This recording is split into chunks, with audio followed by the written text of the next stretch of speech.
नमस्कार मंडळी, स्वागत आहे तुमचं आजच्या व्हिडिओमध्ये। आज आपण मसाला भेंडी बनवणार आहे। त्यासाठी अर्धा किलो भेंडी स्वच्छ धुवून पुसून घेतली। भेंडीची मागची पुढची बाजू कट करून त्याचे असे उभे काप करून घेतले। त्यामध्ये भरपूर मसाले घालायचे म्हणून तर नाव दिले मसाला भेंडी।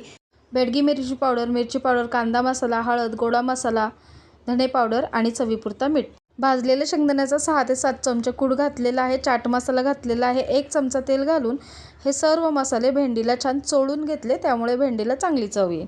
कढई गरम करत ठेवली, त्यात तेल घातलेलं आहे 3 चमचे।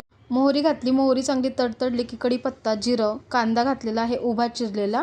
कांदा छान परतून झाल्यानंतर आलं लसूण पेस्ट घातली, 1 चमचे पांढरे तीळ घालून सुद्धा छान परतून घेतले। आता भेंडी घालून 2 मिनिटं हाय फ्लेमवर परतून घ्यायचे आहे। छान झाकण ठेवून 5 ते 7 मिनिटं शिजवून घ्यायचे आहे आणि शेवटी परत 2 मिनिटं छान हाय फ्लेमवर परतून घ्यायचे। वरून मस्त हिरवीगार कोथिंबीर घाला। मसाला भेंडी तयार आहे। चला आता पटापट चॅनलला सबस्क्राइब करून सपोर्ट देखील करा आणि अशाच नवीन रेसिपी पाहत राहा।